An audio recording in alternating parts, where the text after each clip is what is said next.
예, 지난 시간에 이어서 이제 저희들 침례에 대해서 배우고 있습니다. 기초 성경 공부 지금 40페이지 할 차례인데요. 함께 펴보시겠습니다. 기초 성경 공부 40페이지에서부터 같이 이어 나가도록 하겠습니다.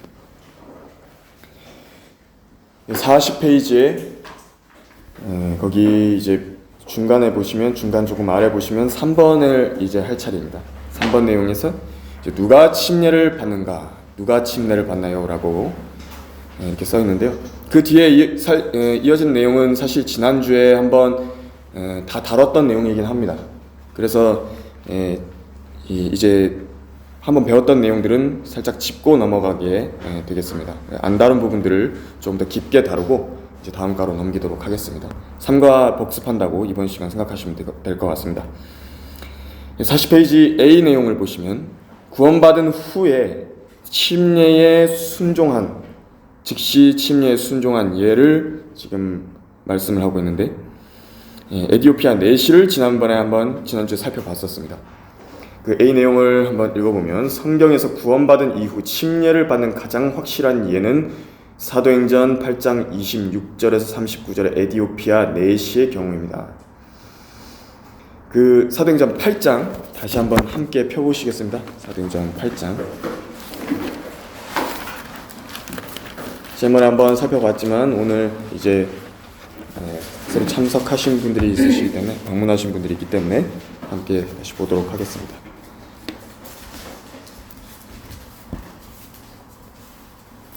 (8장) 36절에서 말씀하시기를 그리하여 그들이 길을 따라가다가 물이 있는 곳에 이르자 그 내시가 말하기를 보라 여기 물이 있도다 내가 침례를 받는데 무슨 거침이 있느뇨 라고 하니, 그러니까 자신이 물 침례에 순종을 하려고 하는데 그 이전에 무엇이 선행이 돼야 되느냐, 지금 그것을 묻고 있습니다. 빌립이 말하기를 만일 당신이 마음을 다하여 믿으면 합당하니라 하니 그가 대답하여 말하기를 나는 예수 그리스도가 하나님의 아들이신 것을 믿나이다 라고 하더라 라고 되어 있습니다.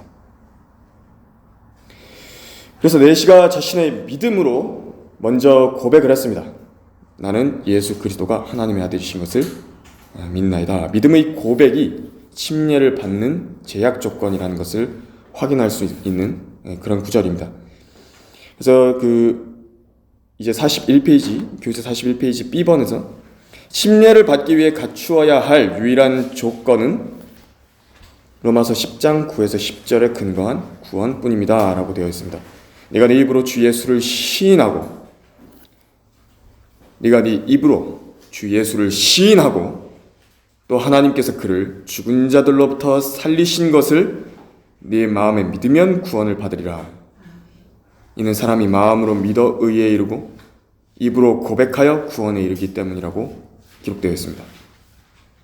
그래서 1번 내용에서도요, 1번 괄호에서도 예수 그리스도를 자신의 주와 구주로서 마음에 믿어야 된다 이렇게 이야기했습니다. 주와 구주입니다. 이렇게 구분되는 이유는 성경에서 그렇게 구분을 하십니다. 주는 롤드에 해당하는 그 주고요, 구주는 세비어에 해당하는 그 구세주를 말하는 구주입니다.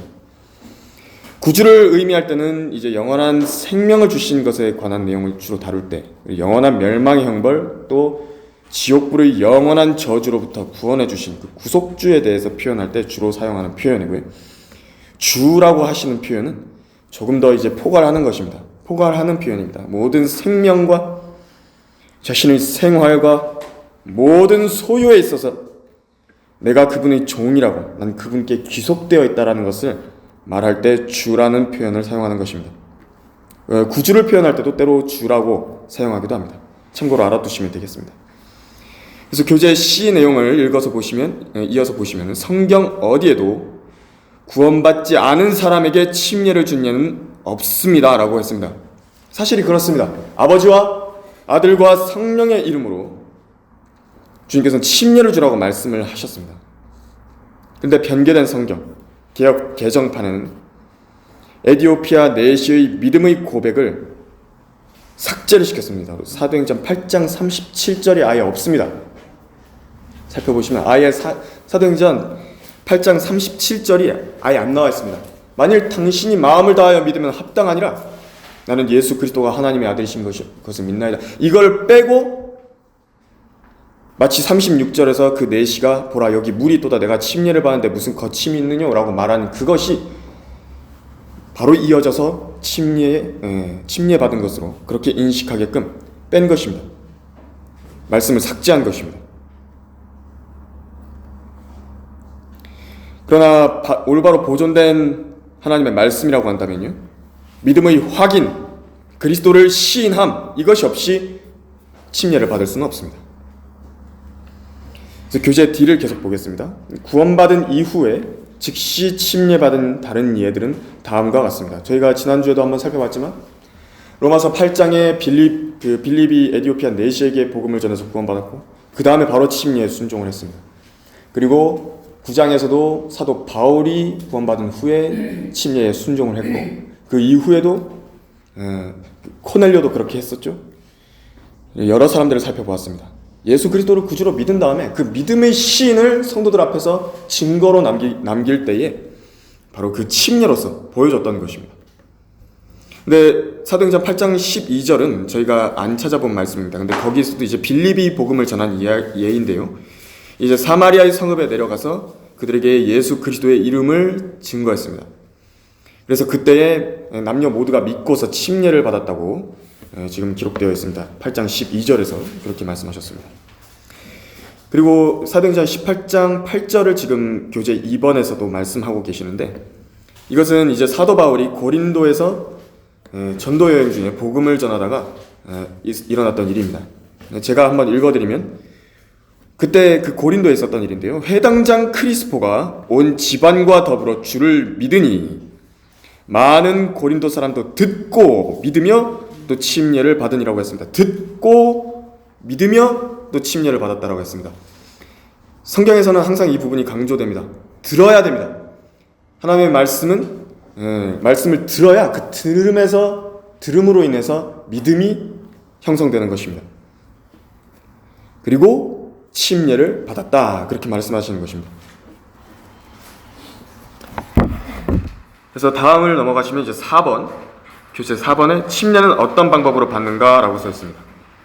42페이지에 보시면 거기 A번이에요. 또 에디오피아 내시가 또 나왔죠 거기. 그래서 38절 39절에서 어떻게 침례의 방법을 제시하시고 있는지가 나오고 있습니다. 사도행전 8장 38, 39절에서 그리고 나서 그가 마차를 세우라고 명한 다음 빌립과 내시가 둘 다 물로 내려간 것입니다. 빌립이 그에게 침례를 주니라. 39절에서 그들이 물속에서 올라오자 그 두 사람이 물속에서 올라온 것입니다. 주의 영이 빌립을 데려가시니 그 내시가 그를 다시 보지 못하더라. 그러나 그는 기뻐하며 자기 길을 가더라 그랬습니다.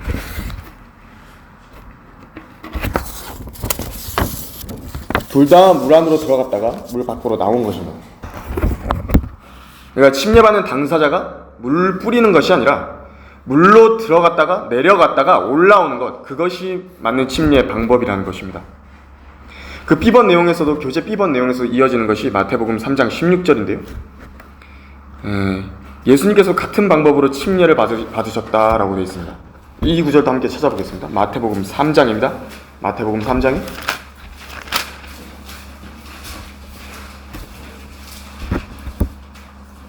마태복음 3장 16절에서 예수께서 침례를 받으시고 곧 물속에서 올라오셨다라고 기록되어 있습니다. 보라 하늘들이 그분께 열렸고 그가 하나님의 영이 비둘기같이 그분 위에 임하심을 보더라 라고 되어 있습니다. 개역개정판에도 그렇게 써 있습니다. 예수께서 세례를 받으시고 곧 물에서 올라오실세. 변개된 성경에서도 물에서 올라오셨다 라고 말하고 있는 것입니다. 근데 세례라고 써놓은 것입니다. 희한하죠? 희한한 책입니다. 기억 개정판에서도 물에서 올라왔다 그랬는데 세례를 이야기한다. 누군가가 바꿔놓은 것입니다. 누가 손댄 것이죠? 마귀의 종들이 손댄 것입니다.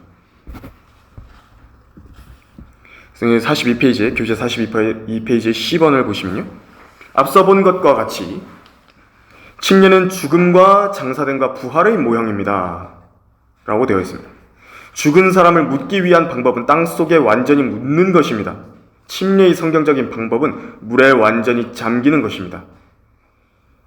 물을 뿌림으로써 침례를 준 예는 성경 어디에서도 찾아볼 수 없습니다. 흙을 한 줌 뿌리는 것으로는 죽은 사람을 묻을 수 없기 때문입니다 라고 되어 있습니다. 이제 이 내용은 침례의 의미를 보여주는 말씀이었는데, 이 로마서 6장을 저희가 지난 시간에 한번 찾아봤었습니다. 로마서 6장에서는 예수님께서 우리가 성령으로 침례를 받아서 그리스도와 함께 장사되었다라고 말씀을 하셨습니다. 예수님의 죽으심이 나의 죽으심이 된 것이고, 그분의 묻히심이 나의 묻힘이 된 것이고, 그분의 부활하심이 나의 부활하심이 됐던 것입니다. 그것을 모형적으로 눈에 보이게 보여주기 위해서, 성령 침례는 눈에 보이지 않기 때문에 기본적으로 그것을 모든 성도들 앞에서 나도 구원받은 사람이라는 것을 모든 사람 앞에서 보여주기 위해서 그 모형으로서 물에 잠기고 다시 일어나는 그 모습을 물침례를 통해서 보여주는 것입니다. 그렇게 해서 성도들 앞에서 시인하는 것입니다. 나도 예수님과 함께 죽었고 다시 살아난 사람이라고. 나도 더 이상 이제 그 이전에는 내가 내 정욕을 위해서 살았지만은 이제 더 이상 내 몸을 불의의 지체로 죄에게 내어주지 않고 의의 병기로 하나님께 드리겠다라는 그 시인입니다. 그 시인을 하는 것입니다.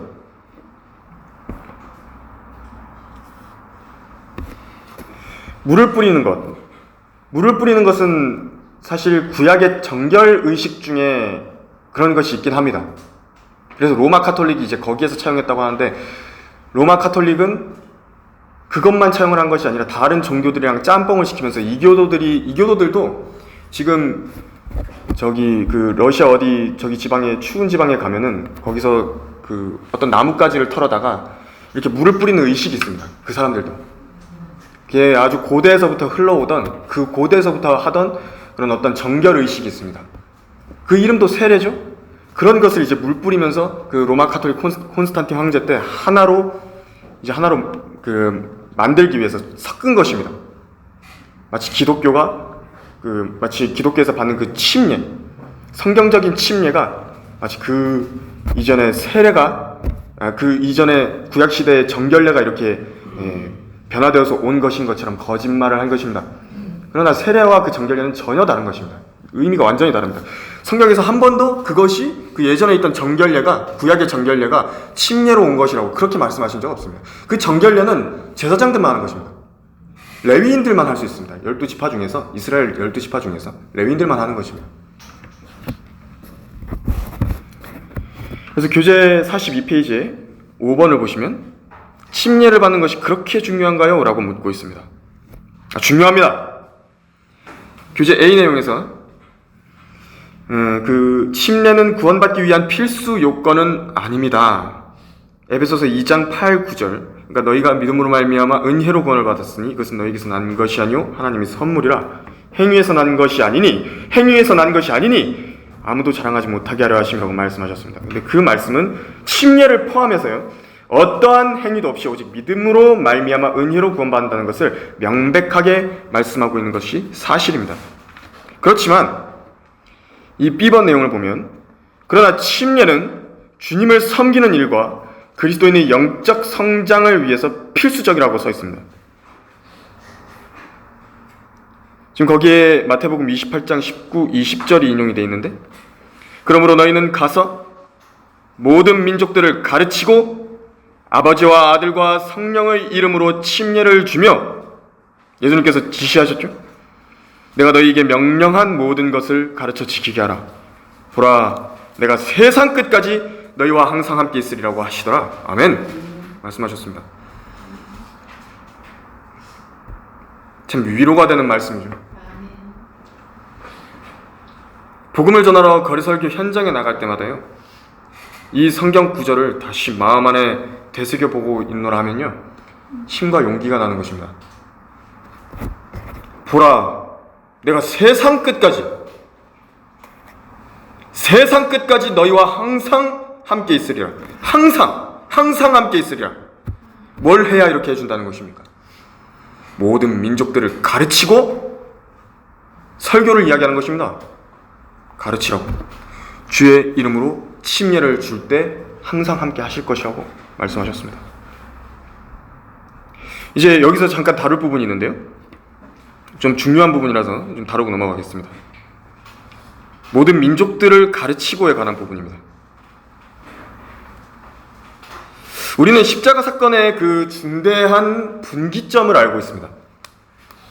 여기서 이 십자가 사건을 지난 다음에 그 예수 그리스도, 우리 주님의 그 제자들을 향해서 지시하셨던 그 명령의 메시지 내용이 바뀌었습니다. 그 아까 방금 읽었던 마태복음 28장 19, 20절에서 모든 민족들을 가르치라고 말씀하셨는데 이방인들 말하는 것입니다. 이방인들. 그러니까 유대인들 포함해서 모든 민족들 다 가르치라고 말씀하셨습니다. 유대인들은 이방인들과 함께하면 안 됩니다. 지금도 안 합니다. 그들과 친하게 지내는 것이 얼마나 부당한 일인지를 베드로 역시도 그 사실을 알고 있습니다. 그들과 함께 있으면 율법에 따르면 죄를 짓는 것입니다. 사도행전 10장 28절에서 말하기를, 베드로가 그들에게 말하기를, 너희도 유대인인 자가 다른 민족 사람과 교제하거나, 그러니까 한국 사람이나 이런 사람들이랑 교제하거나 이스라엘 사람이 친근히 하는 것이 얼마나 부당한가를 아느니라. 얼마나 부당한가를 아느니라. 그러나 하나님께서 내게 보여주시기를 어느 누구도 속되거나 불결하다고 일컫지 말라고 하셨느니라. 우리나라 개고기 먹지 않습니까? 돼지고기 먹고. 불결한 짐승인데 먹는 것입니다. 한국 사람들은. 유대인들이 보면 막 손가락질하고 막 침 뱉는 것입니다. 아, 더럽다고.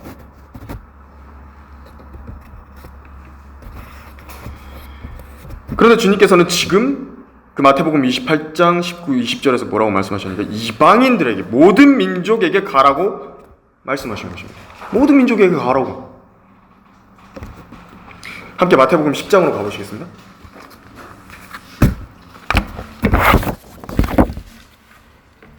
예수님의 십자가 이전이죠.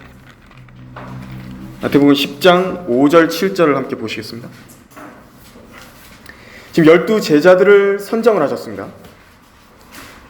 그리고 이 둘을 안수해서 보내시면서 5절에서 7절까지를 읽어보시면 예수께서 이 12를 보내시면서 그들에게 명령하여 말씀하시기를, 여기서도 그 제자들한테 명령을 하십니다.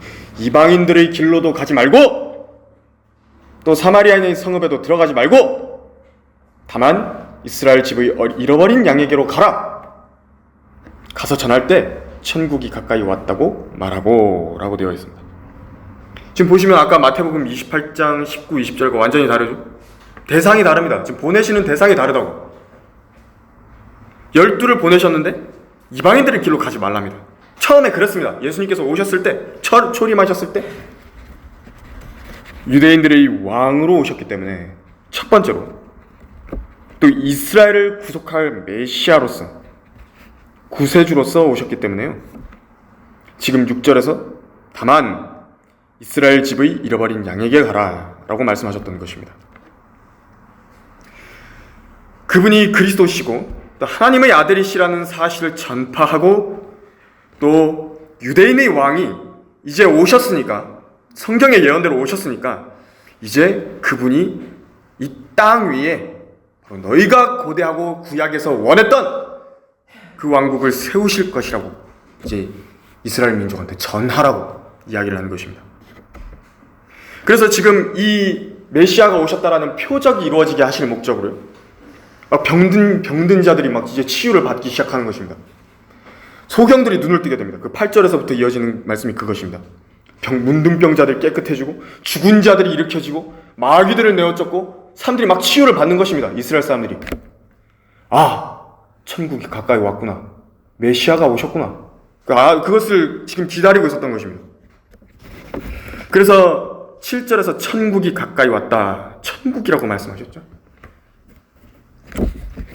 천국은 성경의 용례상류, 하늘나라와 구분이 됩니다.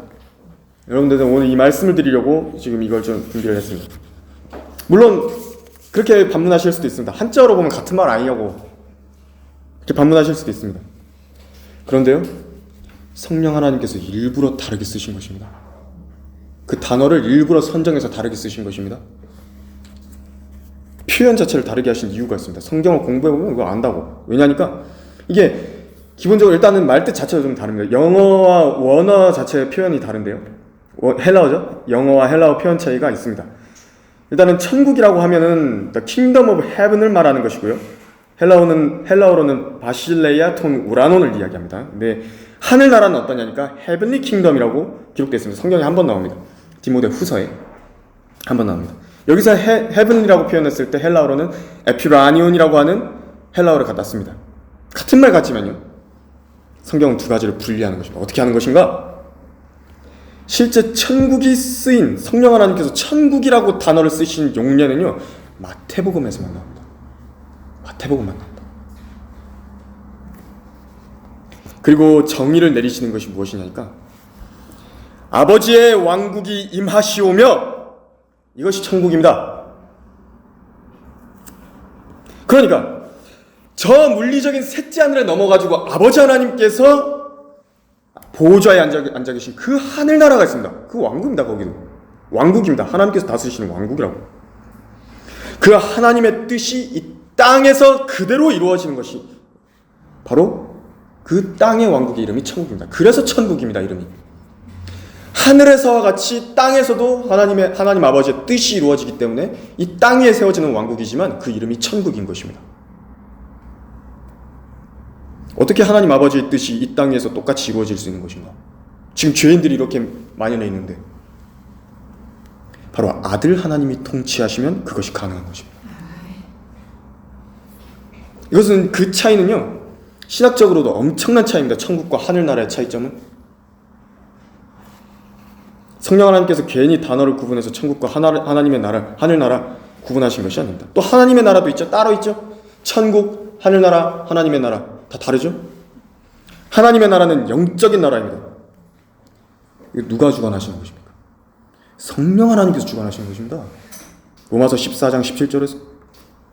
그러니까 왕국에 있어서도 삼위일체를 볼 수 있는 것입니다. 주관자들이 나뉘는 것입니다. 그래서 이 세 개를 똑같이 보면 안 된다고. 성경적으로. 하늘나라라고 쓰인 저 셋째 하늘은요, 그 용례가 있습니다. 아버지의 집이라고 불리는 거예요. 아버지의 집이라고. 아버지 하나님의 보좌와 그분의 이 집이 있는 곳, 그 에피라니온이라는 헬라어로 쓰여서 등장한 것입니다. 이 에피라니온은요, 물리적인 공중을 뜻할 때만 쓰이는 말입니다. 그러니까 천국처럼 약간 하늘의 그 모호한 그런 뜻을 담는 것이 아니라 진짜 그게 그냥 공중입니다. 물리적인 공중 그 자체를 말할 때 이 헬라어를 쓴다 그럽니다.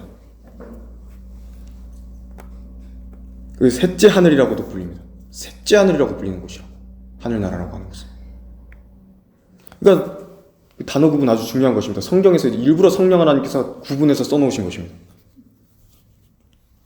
그리고 예수님께서 부활하신 후에 아버지께 다녀온다고 말씀하셨죠? 그래서 아버지의 면전에서 바로 갔던 그 실제적인 장소입니다.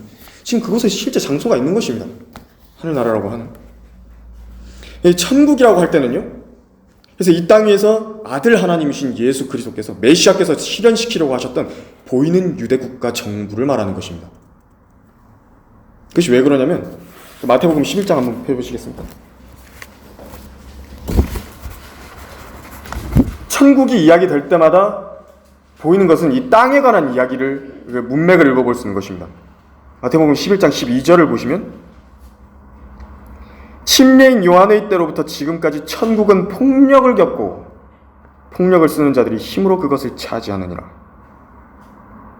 만약 이 천국이 저 셋째 하늘에 있는 하늘나라라고 한다면요, 아버지 하나님께서 좌정에 계신 그 보호자가요, 천사들이 지금 있는 그 나라가 폭력으로 탈취된다는 말이겠습니까? 아닙니다. 지금 이 땅에서 죄인들의 손에서 하나님께서 처음에 세우시려고 했던 그 왕국이 계속해서 탈취당하고 있는 것입니다. 오류가 되어버리는 것입니다. 그래서 성경은 킹제임 성경이죠. 킹제임 성경은 헬라와 원어가 구분한 대로 직역을 한 것입니다. 직역해서 번역한 것입니다. 그 헤블리 킹덤대로 더 킹덤 오브 헤븐은 킹덤 오브 헤븐 이렇게 바꾼 것입니다. 그 번역을 한 것입니다. 그래서 한글 킹제임 성경도 천국이면 천국, 하늘나라면 하늘나라, 그리고 하나님의 나라면 하나님의 나라 이렇게 구분을 한 것입니다. 잘해놓은 것입니다. 그래서 사도 바울도 이 셋째 하늘에 다녀왔죠. 하늘의 예루살렘이라고 불렀습니다. 이곳을 하늘의 예루살렘이라고. 도성이 있는 것입니다. 하늘에 도성이 있고 산이 있고 보좌가 있는 것입니다. 저 셋째 하늘에.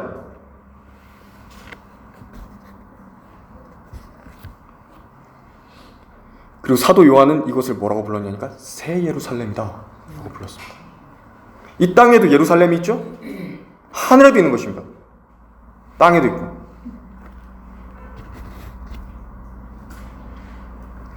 그래서 성경적으로 그 용례를 여기 계신 분들은 잘 구분하셔서 사용하시길 바랍니다. 그래서 마태복음 10장 7절에서 보시면요, 다시 보시면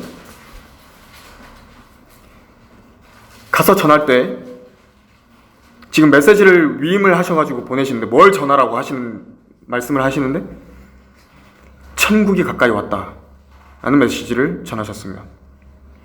그 앞장에 그 마태복음 9장 35절을 보시면 그 후 예수께서 모든 성읍들과 마을들을 돌아다니시며 그들이 회당에서 가르치시고 왕국 복음을 전파하시며 또 백성 가운데서 모든 질병과 허약함을 고쳐주시더라 라고 되어 있습니다. 그러니까 예수님께서 초림 당시에 오셔서 처음 가르치셨던 복음은 좋은 소식이죠. 기쁜 소식이죠. 기쁜 소식은 여러 가지가 있습니다. 성경에서 복음이라고 하는 종류가 여러 가지가 있다고. 그 중에서 지금 왕국 복음을 전하고 있으신 것입니다. 왕국 복음, 천국이 가까이 왔느니라. 왕이 오셨다고 예수 그리스도를 받아들일 준비를 하라고 그 말을 하는 것입니다. 메시아를 받아들일 준비를 하라고. 그런데 그 유대 왕국, 이스라엘 왕국과 관련하는 한국 사람들한테 천국이 가까이 왔다 그러면 어떻게 되는 것입니까? 잘못 전하는 것입니다. 모든 민족들에게 가서 전하라고 가르치신 그 메시지는요, 천국이 가까이 왔느니라가 아니고요, 사도 바울이 이방인들에게 전파할 때 이야기했던 주 예수 그리스도를 믿으라입니다. 사도 바울은 이방인들을 위한 사도였다고 이렇게 말씀하고 계시죠, 로마서에서. 그 모든 민족들에게 가서 전하라고 하신 것이 예수 그리스도를 믿으라고, 그러면 구원받는다고 그렇게 말씀하신 것입니다. 그래서 이 복음이라고 하는 것은 듣는 대상이 있는 것인데 그 대상에 따라서 잘 전해야 됩니다. 전파해야 되는 대상, 그 메시지 정확해야 됩니다. 안 그러면 저주를 받습니다. 제 말이 아니라요, 이 성경에서 저주받는다고 그랬습니다. 그러나 우리뿐만 아니라 하늘에서 온 천사라도 우리가 너희에게 전한 것 외에, 지금 사도 바울이 갈라디아 성도들에게 말하는 것이었거든요. 갈라디아도 이방인 아니겠습니까? 우리가 너희에게 전한 것 외에 어떤 다른 복음을 전한다면 그는 저주를 받으리라. 우리가 전에도 말한 것 같이 지금도 내가 다시 말하노니 누구든지 너희가 받은 것 외에 어떤 다른 복음을 전한다면 그는 저주를 받으리라. 갈라디아서 1장 8에서 9절입니다. 물론 이 말씀은 1차적으로 그때 당시 할례를 받아야 구원받는다 이런 사람들이 있었습니다. 그 사람들을 가리켜서 말씀하신 것입니다. 행위 구원 말씀하신 것인데,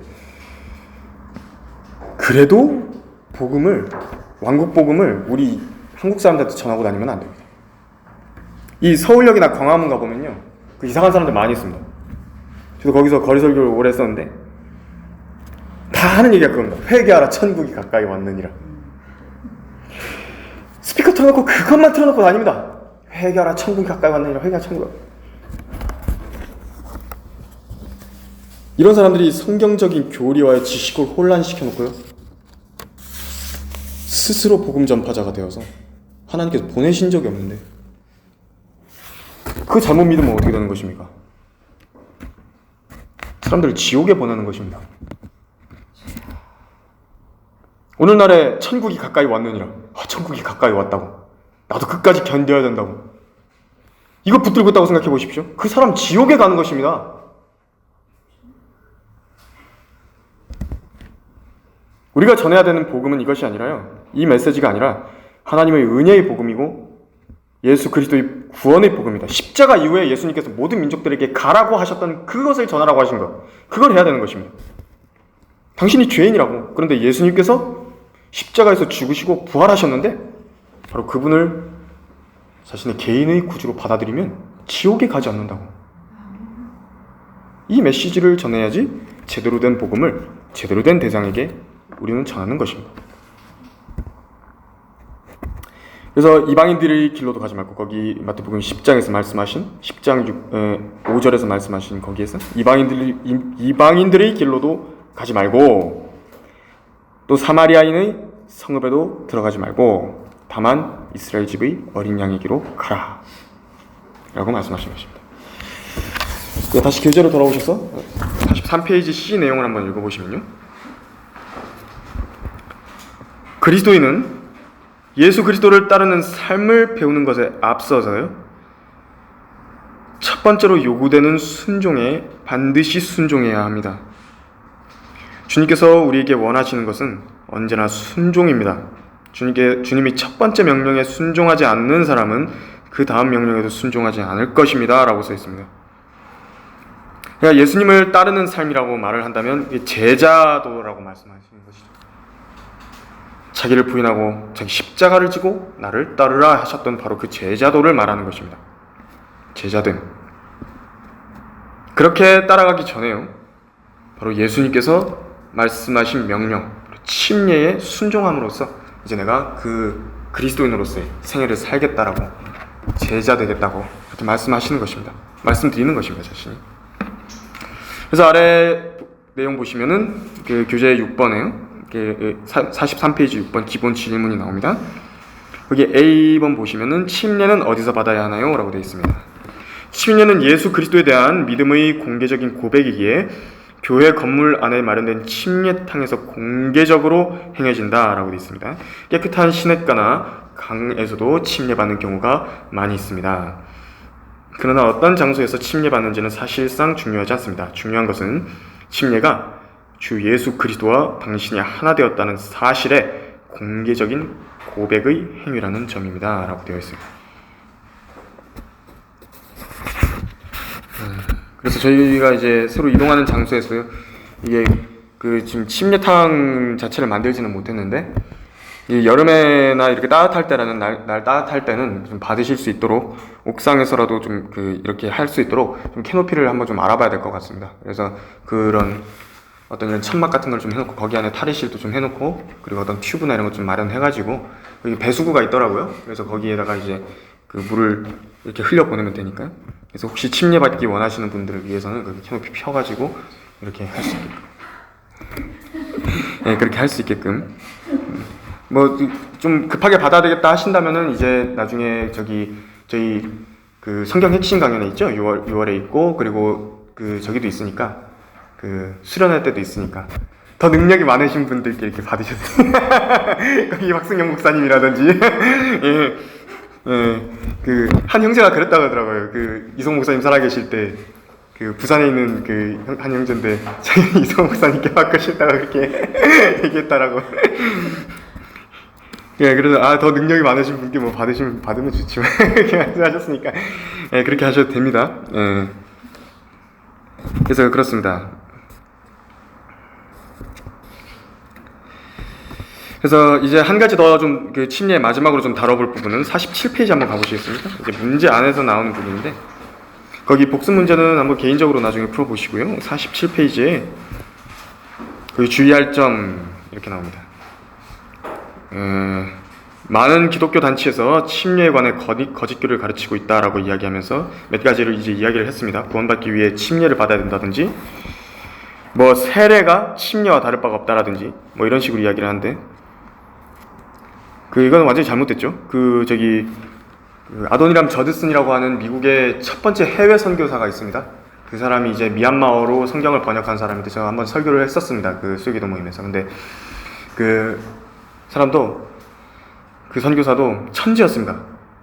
언어를 여러 개를 했고요. 어렸을 때부터 3살 때부터 글을 읽을 수가 있었고, 그렇게 해서 이제 선교사로 파송되면서 자기 안에서도 해결이 안 됐던 겁니다. 근데 배를 타고 가는 와중에, 미얀마로 이제 배를 타고 가는 와중에, 인도로 가는 와중이었습니다. 회중교회 소속이었는데 그때 당시 교리는 이제 장로교회 교리였습니다. 그래서 세례를 이렇게 줬었고 유아세례를 했었고요.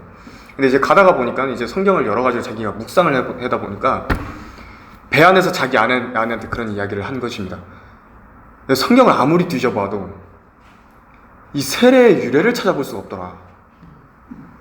근데 마침 인도에 가는데 인도에 누가 있었냐니까 침례교 선교사였던 영국의 윌리엄 캐리가 거기 있었습니다. 세란포에. 그래서 거기 가서 이제 자신도 다시 침례에 순종을 했습니다. 그래서 이제 그 같은 이제 장로교 그 일종의 장로교죠. 회중교회 소속이었던 그 선교사들이 있었는데 그 선교사들이 이제 마찰이 있는 것입니다. 아니 그 지원은 다 거기서 받았는데 회중교회에서 받았는데 여기서 침례교회에서 왜냐면 그때 당시에도 침례교랑 회중교회랑 이렇게 서로 이단시했다 그럽니다. 저기서는 침례 준다 그러고 여기서는 세례 준다 그러고 이래가지고 서로 많이 싸웠나 봅니다. 근데 그 이제 그렇게 해서 윌리엄 캐리가 했던 말은 본인이 직접 그 라이스라는 사람이었습니다. 라이스라는 그 자기 그 같이 왔던 선교사한테 본인이 직접 성경을 열어가지고 공부하라고, 본인이 직접 찾아보시라고, 그러면 무엇이 옳은지 알 것이라고 그렇게 이야기를 했다고 합니다. 그 교재 또 3번에는 아기들도 세례를 받음으로써 하나님의 가족이 되며 교회의 회원이 된다라고 잘못 가르치는 부분이 있죠. 이게 언제부터 가르쳐진 거니까 어거스틴이라는 자가요, 로마 가톨릭 그 성인입니다. 이 사람이요, 처음 교리화해서 자기 책에 가르친 내용이 오늘까지 온 것입니다. 이걸 왜 해결하지 못했냐니까, 이런 문제가 왜 교리적으로 발달했냐니까, 아기들이 죽은 다음에 어떻게 되느냐, 아기들은 죽은 다음에 어떻게 되느냐, 이것을 해결을 못한 것입니다. 성경적으로. 그래서 인간적인 생각으로 이 문제를 정의를 내리려고 했기 때문에 선택받은 아기들, 구원받기로 정해진 아기들은 물뿌림을 받는다, 이렇게 가르친 것입니다. 혹은 아기들이 죽으면 림보에 들어간다, 라는 거짓 교리를 만들어낸 것입니다. 근데 성경은 분명하게 말씀하고 있습니다. 심판의 대상, 양심과 이성입니다. 마음에 기록된 율법이라고도 말씀하십니다. 로마서 2장 함께 가보시겠습니다. 오늘 여기까지만 한번 살펴보도록 할 것인데, 로마서 2장 한번 보시면, 로마서 2장 12절부터 한번 보시겠습니다.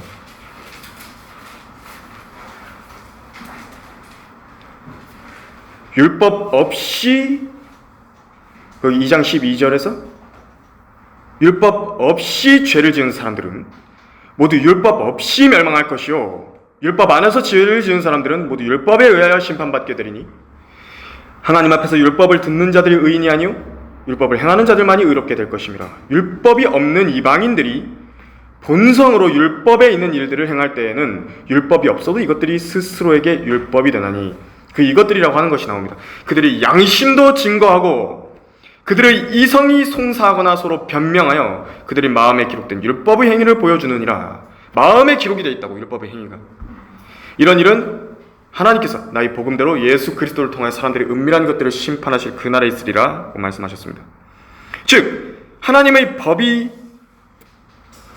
서면으로 기록된 말씀으로 계명으로 주어진 유대인들이 있죠. 그런데 이 유대인들을 제외하고서는 그거 받은 적이 없습니다. 율법을 받지 못한 이방인들의 경우에는요, 그들이 마음 안에 기록된 양심과 이성에 써있는 그 율법대로 심판을 받는 것입니다. 살인이 나쁘다, 거짓말이 나쁘다, 증오가 나쁘다, 간음과 음행이 나쁘다, 이 정도는요, 이 정도의 양심은 세상 사람들도 갖고 있습니다. 다 안다고, 그 정도는. 그런데 어린 아기들과 금치사자들이 있죠, 없습니다. 천진난만한 상태입니다. 그래서 이들은 죽어도 지옥에 안 갑니다. 구원 받는 것입니다. 사무엘하 12장으로 함께 가보시겠습니다. 사무엘하 12장입니다. 그 근거가 되는 구절이 있습니다. 사무엘하 12장입니다.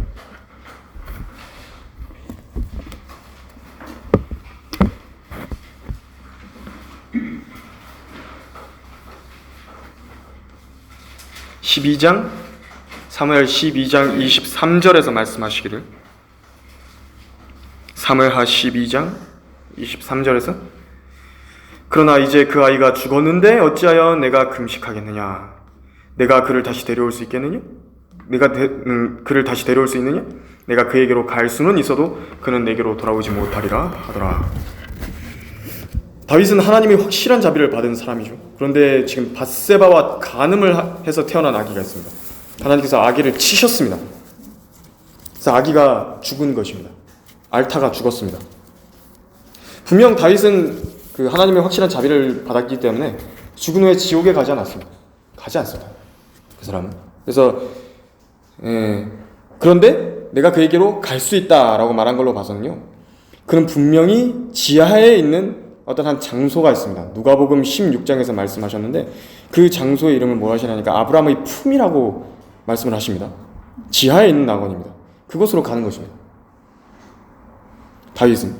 그런데 그 자신이요, 다윗 자신이 아기에게로 갈 수 있다라는 사실을 말한 것입니다.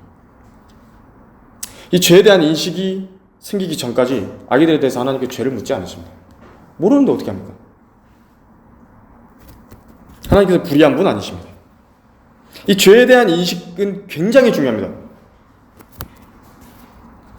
자신이 죄를 지었다라는 그 인지를 했다라고 한다면요, 그때부터 그 아이는요, 주 예수님을 구주로 영접해야 될 필요가 있습니다. 바로 그 상태인 것입니다. 그래서 성경대로 믿는 그리스도인 부모들은 이때를 아주 예의주시하는, 저도 예의주시하고 있습니다. 제 얘기. 언제 아이가 죄의식이 생기는 것이냐. 확인이 되면 어떻게 해서든지 설명해 주려고. 너 이런 죄 때문에 이제 너는 지옥에 가야 된다고. 물론 매우 어릴 때 예수님을 믿게 하는 것이기 때문에 이 복음 전하는 것이 아주 쉽지 않다고 합니다. 부모님 말씀 들어보면 여러 막 비유들을 통해서 알려줘야 되고, 모르는 의미들을 설명해줘야 되고, 죽음이 뭔데요? 심판이 뭔데요? 하나님이 누구신데요? 예수님이 누구신데요? 그것부터 다 설명해줘야 되니까 쉽지 않습니다, 전하는 것이. 그리고 그렇게 구원받았다 하더라도 자기 자신이 기억하지 못하는 경우들이 덜어 있기 때문에, 제가 아는 어려서부터 구원받은 몇몇 청년 형제 자매들도 있습니다. 어려서부터 구원받아서 이 교회에 계속 다니고 있는 형제 자매들인데, 자기가 이제 좀 더 자란 후에 자기한테 그 기억 자체가 없으니까 이제 좀 더 자란 후에 자신이 다시 예수님을 영접했다라고 그렇게 말하는 경우들도 있습니다.